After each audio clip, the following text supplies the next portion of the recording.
Hello बच्चों, welcome to my YouTube channel science study PC में सभी का स्वागत है। आज की वीडियो आपके लिए बहुत ज़्यादा इंपॉर्टेंट होने वाली है क्योंकि आज की वीडियो में मैं आपके लिए लेके आया हूँ वायरल पेपर जो आपके एग्जाम में 100% छपेगा। ठीक है ना। इसलिए इस पेपर को पूरी तरह से रट के जाना। आपका जो समय है वो 3 घंटा 15 मिनट रहने वाला है और जो आपका पूर्णांक है वो है 80 नंबर का। ठीक है ना। तो चलिए वीडियो स्टार्ट कर लेते हैं। पहला क्वेश्चन है, मानव में फुफ्फुस किस तंत्र का भाग होता है। इंपॉर्टेंट क्वेश्चन है, तो इसका जो आंसर है वो क्या हो जाएगा, श्वसन। ठीक है ना। इसी तरह से एक क्वेश्चन और बनता है कि वृक्क किस तंत्र का भाग होता है, तो वृक्क किसका होता है, उत्सर्जन का होता है। ठीक है ना। नेक्स्ट है, निम्न में से कौन सा पादप हार्मोन है, इंसुलिन, थायरॉक्सिन, एस्ट्रोजन और ऑक्सिन। तो जो पादप हार्मोन है वो कौन सा है, ऑक्सिन है। तो कौन सा सही हो जाएगा, ऑप्शन नंबर डी। और इसके अलावा और भी होती हैं, जैसे जिबरेलिन है, साइटोकाइनिन है, एब्सिसिक अम्ल है। ठीक है ना। नेक्स्ट है, कौन से वैज्ञानिक को आनुवंशिकता का जनक कहते हैं। ये तो सभी को याद है कि इसका इसका आंसर क्या है, ग्रेगर जॉन मेंडल। ठीक है ना। नेक्स्ट है, निम्न में से किस रसायन का उपयोग फोटोग्राफी में होता है, silver bromide, sodium chloride, ammonium chloride, baking soda. तो इसका करेक्ट आंसर है ना, सिल्वर ब्रोमाइड। यहाँ पे सिल्वर ब्रोमाइड होता है या सिल्वर क्लोराइड होता। ठीक है ना, एक ही बात है। नेक्स्ट है, प्लास्टर ऑफ पेरिस का रासायनिक सूत्र है। तो प्लास्टर ऑफ पेरिस का जो रासायनिक सूत्र क्या होता है, CaSO4 हाफ H2। ठीक है ना। इसका करेक्ट आंसर कौन सा हो जाएगा, बी। ठीक है ना। नेक्स्ट है, निम्न में से उत्कृष्ट गैसें हैं, उत्कृष्ट गैसें होती हैं नोबल गैस।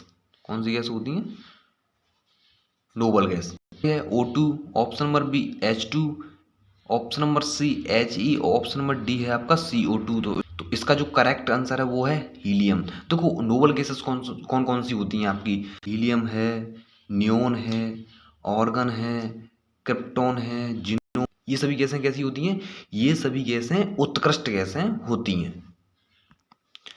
नेक्स्ट है, किस प्रकाशीय घटना के कारण पानी में रखी छड़ मुड़ी मुड़ी दिखती है। तो इसका जो करेक्ट आंसर है ना, ऑप्शन नंबर डी, अपवर्तन के कारण। ठीक है ना। नेक्स्ट है, श्वसन नेत्र के किस भाग पर वस्तु का प्रतिबिंब बनता है, दृष्टिपटल पर, दृष्टिपटल के सामने, पीछे या कोई निश्चित नहीं। तो इसका करेक्ट आंसर है ना, दृष्टिपटल पर, रेटिना पे बनता है। ठीक है ना। नेक्स्ट है, विद्युत शक्ति का एसआई मात्रक, जूल, वॉट, एम्पियर या वोल्ट। तो विद्युत शक्ति का जो मात्रक है ना, वाट होता है। ठीक है ना। नेक्स्ट है, निम्न में से कौन नवीकरणीय संसाधन है। नवीकरणीय संसाधन वे संसाधन होती हैं जो विलुप्त नहीं होती हैं। ठीक है ना। जैसे इसका करेक्ट आंसर क्या हो जाएगा, सौर ऊर्जा, क्योंकि पेट्रोल, कोयला, प्राकृतिक, ये ऐसे संसाधन हैं एक बार विलुप्त होने पर इन्हें पुनः नहीं बनाया जा सकता, जबकि इन्हें बनाया जा सकता है। ठीक है। निम्न में से कौन आहार श्रृंखला का निर्माण करते हैं। तो इसका जो करेक्ट आंसर हो जाएगा ना, घास, बकरी और मानव। ठीक है ना। नेक्स्ट है, टेहरी बांध बना हुआ है, कौन सी नदी पर बना हुआ है टेहरी बांध। टेहरी बांध बना हुआ है गंगा नदी पर। ठीक है ना, ऑप्शन नंबर ए ठीक है। नेक्स्ट है, कार्बन कार्बन एकल बंध युक्त यौगिक कहलाते हैं। देखो कार्बन कार्बन के मध्य जब एकल बंध होता है ना, तो इस बंध को क्या बोलते हैं, असंतृप्त होते हैं। तब ये यौगिक होते हैं वो कैसे होते हैं, सॉरी संतृप्त होते हैं। क्या होते हैं, संतृप्त होते हैं। लेकिन डबल बॉन्ड या ट्रिपल बॉन्ड आता है कार्बन कार्बन के मध्य में, तो ये क्या होते हैं आपके, ये होते हैं आपके असंतृप्त। ठीक है ना। नेक्स्ट है, परमाणु के किसी कोष में इलेक्ट्रॉन की अधिकतम संख्या ज्ञात करने का सूत्र है। तो इसका जो सूत्र है 2n स्क्वायर होता है। यहाँ पे n होता है ना, कोषों की संख्या होती है, कोषों की संख्या। ठीक है ना। नेक्स्ट है, दो तंत्रिका कोशिकाओं के मध्य खाली स्थान को क्या कहते हैं, सिनेप्स कहते हैं। क्या कहते हैं, सिनेप्स। ठीक है ना। दो तंत्रिका कोशिकाओं के मध्य में जो खाली स्थान होता है उसको सिनेप्स कहते हैं। ठीक है ना। नेक्स्ट है, एक रिएक्शन दी हुई है, इसमें ए और बी के नाम लिखने हैं। 6CO2 plus 12H2O arrow glucose बनता है और 6CO2 है। देखो इसमें ग्लूकोज के विखंडन की विपरीत अभिक्रिया दी रखी है। ठीक है ना। तो इसमें क्या होता है, ए के स्थान पर आ जाएगा आपका क्लोरोफिल, क्लोरोफिल। ठीक है ना। और दूसरा है आपका सूर्य का प्रकाश, सूर्य का प्रकाश। ठीक है ना। ए के स्थान पर आ जाएगा क्लोरोफिल और बी के स्थान पर आ जाएगा सूर्य का प्रकाश। ठीक है ना। नेक्स्ट है, उपरोक्त चित्र में प्रतीक चिन्ह अवयव के लिए प्रयुक्त होता है, तो ये चिन्ह किसका है ये बताना है। तो ये चिन्ह किसका है, सभी को पता है, विद्युत सेल का है, ठीक है ना। नेक्स्ट है विद्युत जनित्र, जिसे जनरेटर कहते हैं, यांत्रिक ऊर्जा को किस में बदलता है, यांत्रिक ऊर्जा को विद्युत ऊर्जा में बदलता है, ठीक है। बच्चों आपको वीडियो पसंद आ रहा है तो वीडियो को लाइक, शेयर और सब्सक्राइब करके जाना, ठीक है ना। चलिए आगे बढ़ते हैं। नेक्स्ट क्वेश्चन है अवक्षेपण अभिक्रिया से आप क्या समझते हैं। देखो, जब दो विलयनों को आपस में मिलाया जाता है, जब दो विलयनों को आपस में मिलाया जाता है तो एक सफ़ेद रंग का या श्वेत रंग का एक पदार्थ बनता है जिसे अवक्षेपण कहते हैं, ठीक है ना।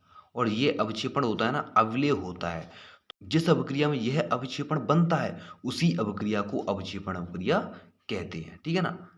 नेक्स्ट है उदासीन विलयन के पीएच का मान बताना है। तो उदासीन विलयन के पीएच का मान कितना होता है, 7 होता है, ठीक है ना।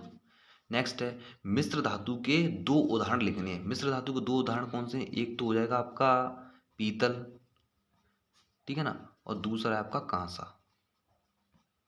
पीतल किसका मिश्रण होता है, कॉपर प्लस जिंक का, ठीक है ना, और ये होता है कॉपर प्लस टिन का, ठीक है ना।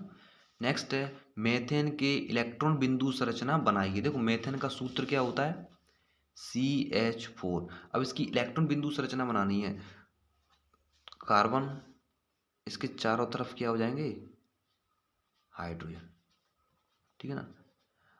ये तो इस तरह से इसकी स्ट्रक्चर होती है, लेकिन संरचना बनाएंगे ना तो हम इस तरह से बना सकते हैं, कार्बन, हाइड्रोजन, हाइड्रोजन, हाइड्रोजन और हाइड्रोजन, ठीक है ना। एक इलेक्ट्रॉन हाइड्रोजन का होता है, ये हाइड्रोजन के इलेक्ट्रॉन है, ठीक है ना। अब कार्बन का इलेक्ट्रॉन आ जाएगा एक,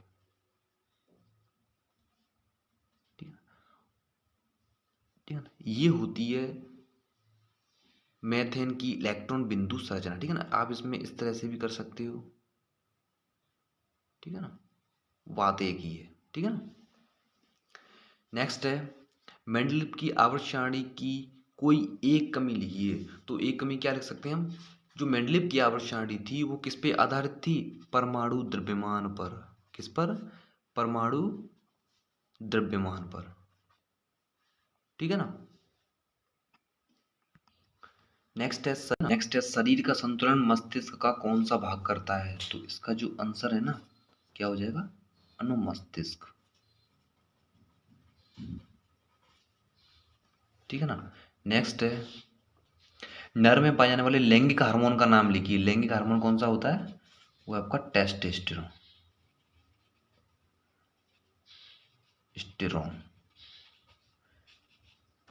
टेस्टोस्टेरोन, ठीक है ना।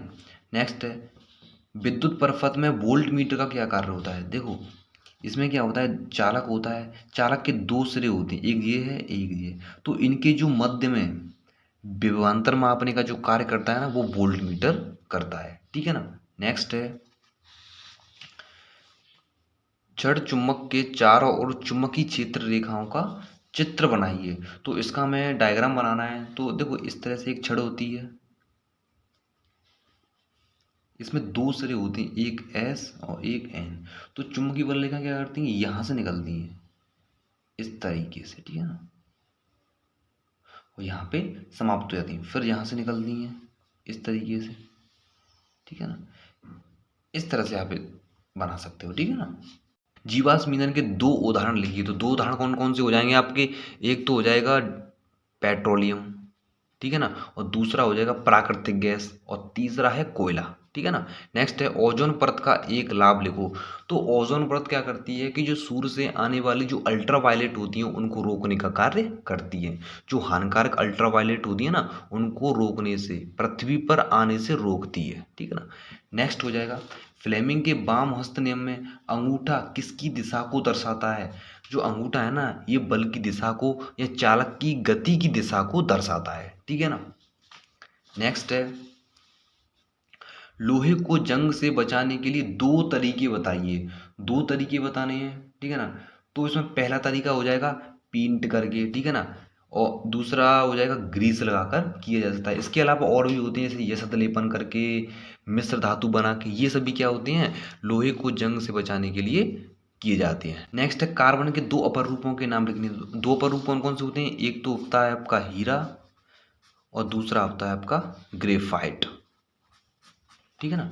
नेक्स्ट है मिसाइल की संरचना का चित्र बनाई। तो इसमें आपकी जो मिसाइल की संरचना है उसका डायग्राम बनाना है। नेक्स्ट है आवर्त सारणी में बाएं से दाएं जाने पर परमाणु त्रिज्या क्यों घटती है? बाएं से दाएं जाने पर जो परमाणु त्रिज्या है वो क्यों घटती है? ऐसा इसलिए होता है क्योंकि बाएं से दाएं ओर जाने पर नाभिक में आवेश बढ़ता है। जो नाभिक होता है ना, नाभिक पर आवेश बढ़ता है, जिसके कारण ये नाभिक क्या करता है, जो इलेक्ट्रॉन्स होते हैं इन इलेक्ट्रॉन्स को अपनी ओर आकर्षित करता है, जिसके कारण जो परमाणु त्रिज्या या परमाणु के आकार होता है ना वो घटता है, ठीक है ना। समझ में आ गया होगा, ठीक है ना। नेक्स्ट है आमाशय में पाए जाने वाले अम्ल का नाम। तो अम्ल कौन सा होता है? HCl। कौन सा होता है? HCl, हाइड्रोक्लोरिक अम्ल। इसका कार्य ये होता है कि एक तो आमाशय में भोजन को जीवाणुओं से सुरक्षा करता है, ठीक है ना।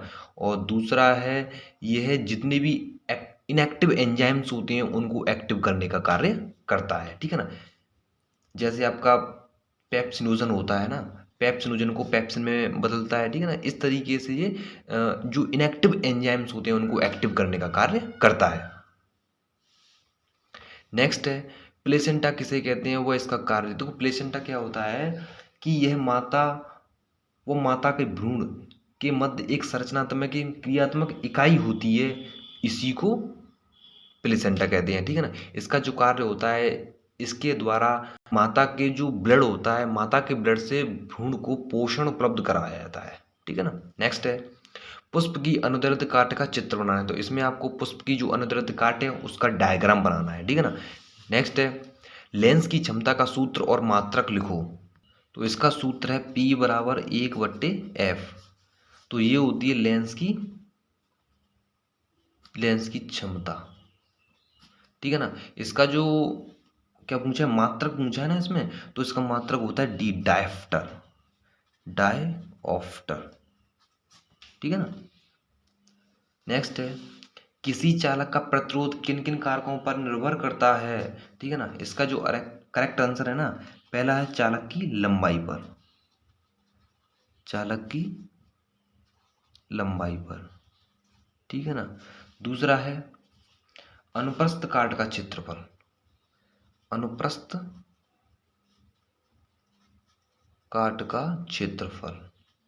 ठीक है ना। तीसरा है पदार्थ की प्रकृति पर, आप इस तरह से इनमें दो लाइन लिख सकते हो, ठीक है ना। नेक्स्ट है किस विद्युत परपथ तथा साधनों में सामान्य उपयोग होने वाले 2 सुरक्षा उपायों के नाम लिखिए, ठीक है ना। हमें परपथ बनाते समय कौन कौन सी सावधानियां रखनी चाहिए वो इसमें पूछा गया है, ठीक है ना। नेक्स्ट है चुंबकीय क्षेत्र की दिशा ज्ञात करने का दक्षिण हस्त अंगुष्ठ नियम लिखना है। तो दक्षिण हस्त अंगुष्ठ नियम क्या होता है? फ्लेमिंग का जो दक्षिण हस्त अंगुष्ठ नियम है उसके बारे में बात कर लेते हैं। तो इस नियम के अनुसार अपने दाहिने हाथ की तर्जनी, अपना जो होता है दायां हाथ होता है ना, दाएं हाथ की तर्जनी मध्यमा अंगूठे को इस प्रकार फैलाएं कि ये तीनों एक दूसरे के परस्पर लंबवत हों, ठीक है ना। यदि तर्जनी चुंबकीय क्षेत्र की दिशा की ओर संकेत करती है, तथा अंगूठा चालक की गति की दिशा की ओर संकेत करता है, तो मध्यमा चालक में प्रेरित विद्युत धारा की दिशा दर्शाती है। इस नियम को फ्लेमिंग का दक्षिण हस्त नियम कहते हैं, ठीक है ना।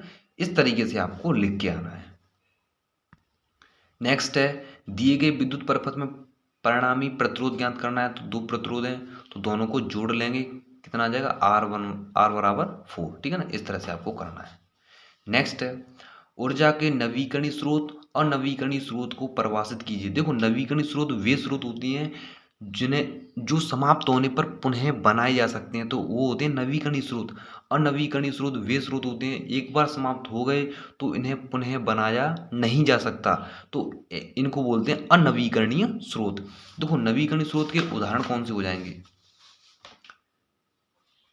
नवीकरणीय स्रोत, तो इसके एग्जाम्पल क्या हो जाएंगे? एक हो जाएगा सौर ऊर्जा, ये आपको याद करके जानी है, ठीक है ना। दूसरा है जल ऊर्जा, तीसरा है पवन ऊर्जा, चौथा है आपका भूतापी ऊर्जा, ठीक है ना। पांचवा है ज्वारी ऊर्जा। ये सभी आपको याद करके जाने हैं। अब बात करते हैं अनवीकरणीय स्रोत। स्रोत कौन कौन से होते हैं? एक है कोयला, दूसरा है पेट्रोलियम, तीसरा है प्राकृतिक गैस, ठीक है ना। बहुत इंपॉर्टेंट है, इसको याद करके है ना दोनों को, ठीक है ना। नेक्स्ट है वसायुक्त खाद्य पदार्थों को विकृत गंधता से बचाने का एक उपाय लिखो। तो एक उपाय क्या हो जाएगा? देखो, वसायुक्त जो खाद्य पदार्थ होते हैं इनको विकृत गंधता से बचाने के लिए इनमें प्रतिऑक्सीकारक मिलाए जाते हैं जो इनको खराब होने से बचाने का कार्य करते हैं, ठीक है ना। नेक्स्ट है CuO+H2 एरो CuH2O में किस पदार्थ का अपचयन और किसका उपचयन होता है? जैसे ये अभिक्रिया है, ठीक है ना। CuO+H2 तो इसका क्या हो रहा है? यहाँ पे ऑक्सीजन की कमी हो रही है तो यहाँ पे क्या हो रहा है? ऑक्सीडेशन, ऑक्सीडेशन उपचयन, ठीक है ना। यहाँ पे क्या हो रही है? ऑक्सीजन की वृद्धि हो रही है यहाँ पे, ठीक है ना। तो इसमें क्या हो जाएगा? रिडक्शन, अपचयन, ठीक है ना। मानव में अग्नाशय ग्रंथि से निकलने वाले हार्मोन का नाम। तो अग्नाशय ग्रंथि से कौन सा हार्मोन निकलता है? Insulin hormone. कौन सी कोशिकाओं से निकलता है? लेगर-हैंस की द्विपी कोशिकाओं से निकलता है, ठीक है ना। इसका कार्य बताना है। तो इसका कार्य क्या होता है? ये हमारे ब्लड में शुगर की मात्रा को नियंत्रित बनाए रखने का कार्य करता है। नेक्स्ट है इसकी कमी से होने वाले रोग का नाम लिखिए। कौन सा रोग हो जाता है? मधुमेह रोग हो जाता है, डायबिटीज हो जाती है, ठीक है ना। नेक्स्ट है मानव में लिंग निर्धारण को समझाइए और इसका आरेख चित्र भी बनाओ। इसका आंसर ये हो जाएगा कि मानव, इसमें आपको इस तरह से डायग्राम बनाना है, आरेख बनाना है। जो लिंग गुणसूत्र होते हैं आपस में इस तरीके से होते हैं, ठीक है ना। आप इस तरीके से डायग्राम बना सकते हो और डायग्राम बनाने के बाद आप इस तरह से इनके बारे में लिख सकते हो। मानव में उपस्थित लिंग गुणसूत्र। तो लिंग गुणसूत्र कौन कौन से होते हैं? XX और XY, ठीक है ना। लिंग निर्धारण का कार्य करते हैं। पुरुषों में दोनों लिंग गुणसूत्र अलग अलग होते हैं, X व Y, ठीक है ना। माता में दोनों लिंग गुणसूत्र XX होते हैं। पुरुषों की बात करें तो पुरुषों में एक X होता है, एक Y गुणसूत्र होता है, ठीक है ना। माता केवल एक प्रकार के अंडाणु उत्पन्न करती है, X प्रकार के, ठीक है ना। जब X गुणसूत्र युक्त अंडाणु जब X के साथ संयोग करता है तो उत्पन्न होने वाली संतति कौन सी होगी? लड़की होगी।